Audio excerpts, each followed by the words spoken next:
Olá! Quando a palavra-chave é preservação, seja do meio ambiente ou do patrimônio histórico, a Justiça Federal pode ser chamada a agir.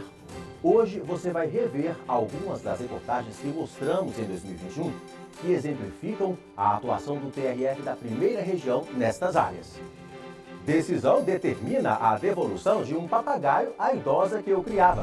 Homem que mantinha pássaros irregularmente em cativeiro é condenado a prestar serviços à instituição pública de conservação do meio ambiente.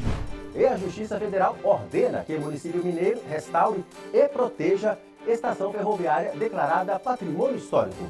Acompanhe a partir de agora, no Inteiro Teor.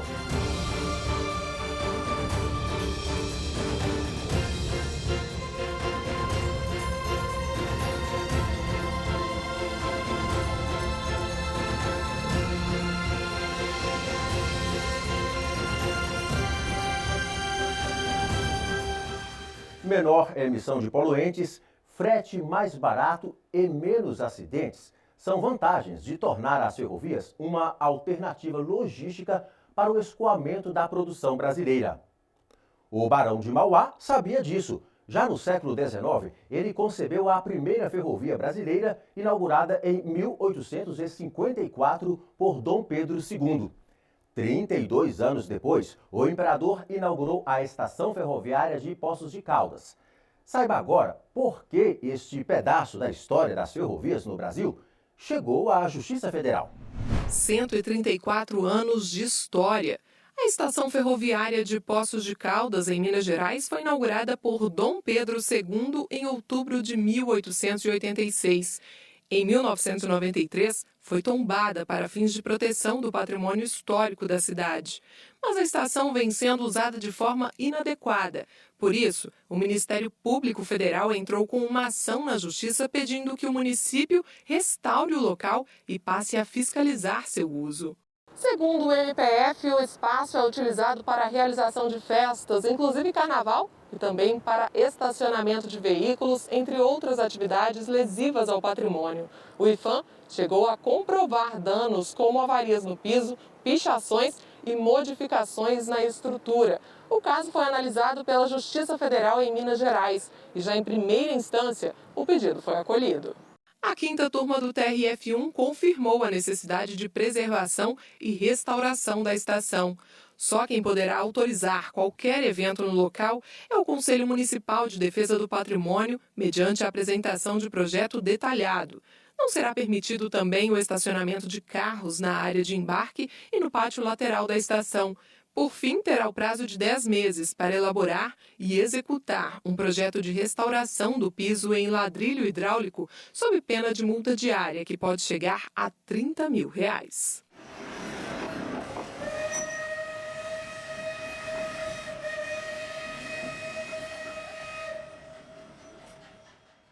O isolamento social provocado pela pandemia do novo coronavírus aumentou o número de adoções de animais de estimação.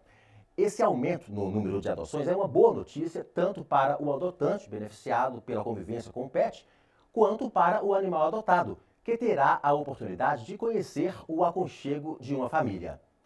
Mas o que acontece se esse pet for um animal silvestre, como um papagaio?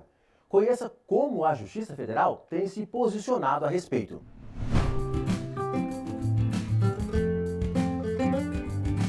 Lares do mundo inteiro são eles, os animais de estimação que completam a alegria da casa. Cachorros e gatos são os principais bichos presentes entre as famílias, mas há pessoas que preferem criar outros animais, que precisam inclusive de autorização especial dos órgãos ambientais. É o caso do famoso papagaio da espécie Amazona estiva, a havia escolhida por Mônica há quase 2 anos. Apaixonada por papagaios, ela fez todo o procedimento legal para levar a fofa para casa.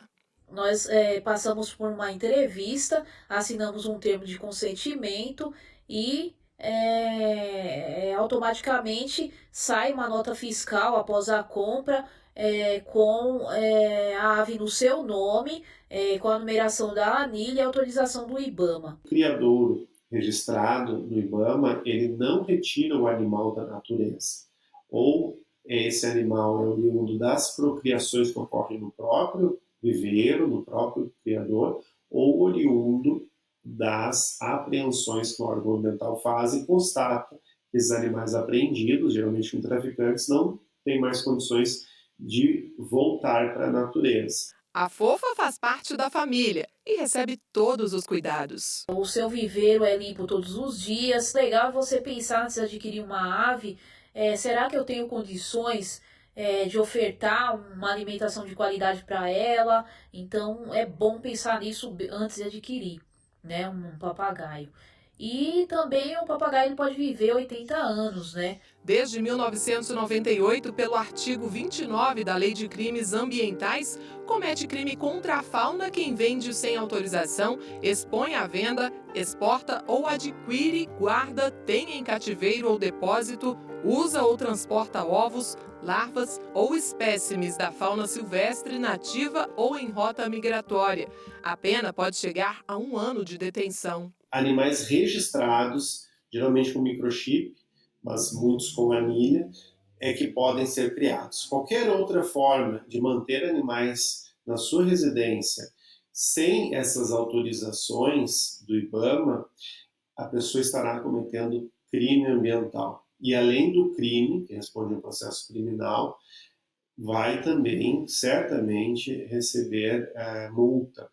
A multa ela pode ser de R$500, mas se esse animal estiver na lista das espécies ameaçadas de extinção, essa multa de R$500 passa para R$5.000. Mas há casos que podem ser considerados exceções à regra pela Justiça. Foi o caso de uma idosa de mais de 80 anos no Acre que criava um papagaio há 2 anos. Segundo a idosa, o papagaio apareceu na casa dela e os dois passaram a ter uma enorme ligação sentimental. Um dia, ele sumiu da residência e ela logo procurou o corpo de bombeiros, que informou ter encontrado o animal, que foi encaminhado ao centro de triagem vinculado ao IBAMA.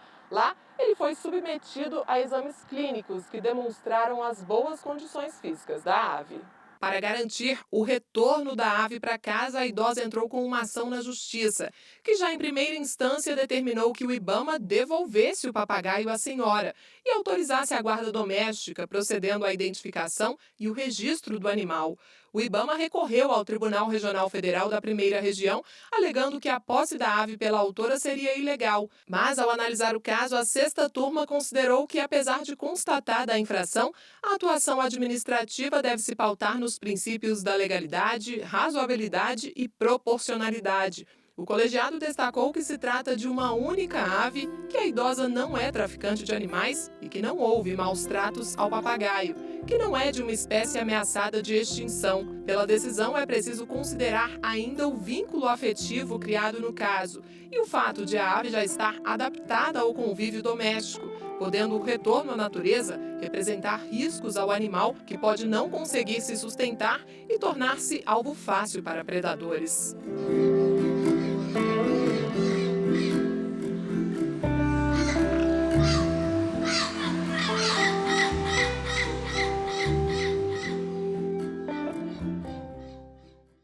O Inteiro Teor faz um intervalo agora. Na volta, você vai ver o caráter pedagógico na aplicação de penas nos crimes ambientais.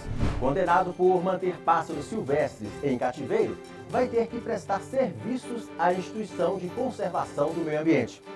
Aguarde só um instante, a gente não demora. Até já!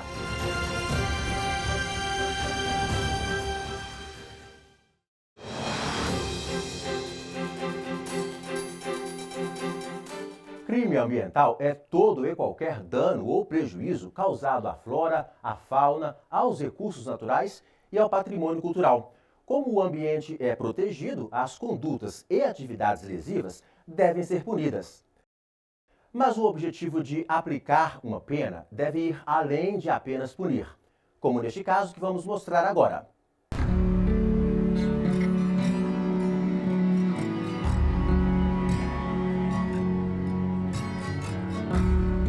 Desmatamento, queimadas, poluição, tráfico, maus tratos. Estes são alguns dos estragos que o homem causa ao planeta. Juliana Roscoe, especialista em Direito e Gestão Ambiental da MPB Engenharia, avalia que o fato de os recursos ambientais serem bens comuns, muitas vezes, leva ao desrespeito e à ausência de responsabilidade, enquanto o que deveria acontecer é justamente o contrário. É a biodiversidade, é a água, é o ar, né? São as florestas. Então, essa característica faz com que a ausência de uma propriedade bem definida, né, dê a sensação, para a maior parte das pessoas, que esse recurso é de uso livre e restrito. Então, isso acaba resultando num grande número de crimes ambientais que a gente vê. Quando o responsável por um crime ambiental é localizado, e isso nem sempre acontece, seja pela falta de uma fiscalização mais efetiva, seja porque os infratores fogem e se escondem, as penalidades aplicadas podem ir de restrições administrativas a multas severas e incluir o dever de compensar o dano. Algumas vezes, a Justiça opta por incluir também uma obrigação pedagógica que vise conscientizar o infrator e outras pessoas a não cometerem o mesmo erro. Foi o que fez o desembargador federal Carlos Augusto Pires Brandão ao julgar o recurso de um homem flagrado pelo IBAMA mantendo 18 pássaros em cativeiro sem licença. Ele foi condenado pela Justiça Federal ao pagamento de multa e recorreu ao TRF da Primeira Região. Brandão determinou que o infrator preste serviços a uma instituição pública de conservação do meio ambiente como uma forma de punição que, além de desempenhar a função pedagógica, pode formar uma consciência, chamando a atenção para a responsabilidade ambiental. Mas a aplicação desta pena só foi possível porque a Justiça avaliou detalhadamente a infração. Os pássaros não foram maltratados e nem comercializados, fatos que poderiam desautorizar a gradação da pena prevista na Lei de Crimes Ambientais. O advogado Luiz Felipe Cardoso, do escritório Cardoso Oliveira Advocacia, ressalta que, para decidir sobre a aplicação da lei ambiental, é importante que a motivação de quem praticou a conduta seja analisada, o que no direito tem a ver com a chamada teoria da regulação. A regulação responsiva, construir um modelo que é desenhado numa pirâmide, é bastante interessante para a gente entender. Na base, ele coloca o ator virtuoso, como é denominado na teoria. Esse ator, ele tem interesse no cumprimento da norma. Ele descumpre eventualmente por desconhecimento. Então, nesse caso, a medida educativa, a medida pedagógica, ela tem a função de dar a ele esse conhecimento, entender a razão de ser da norma, e ele pode passar a cumprir. No segundo caso, nós temos o ator racional, aquele ator que conhece e compreende a norma, mas que, ao fazer a conta e ver vantajosidade no descumprimento, descumpre. Para essa pessoa, a punição, de acordo com o modelo teórico, a partir da aplicação de uma sanção, de uma multa, qualquer que seja, passa a ter um efeito importante, um efeito dissuasório importante, a partir do momento em que permite o reequilíbrio daquele desequilíbrio que tinha sido construído a partir do descumprimento. A gente também tem que entender que, assim, muitas vezes, os seres humanos eles não desrespeitam o meio ambiente por uma atitude deliberadamente má. Muita coisa do que se faz hoje vem a ser até cultural. Então, por exemplo, criar pássaros. Nossos avós criavam pássaros. Isso é uma prática comum, é uma prática cultural. E para determinados povos, a prática da caça é uma prática cultural. Então, assim, tem muita coisa que hoje, né, é entendido, principalmente depois da Lei de Crimes Ambientais, é entendido como crime ambiental, mas que na verdade são práticas que fazem parte da sociedade. E aí, como que isso muda? Isso vai mudar realmente quando se tiver um trabalho muito bem feito, um trabalho de base de educação.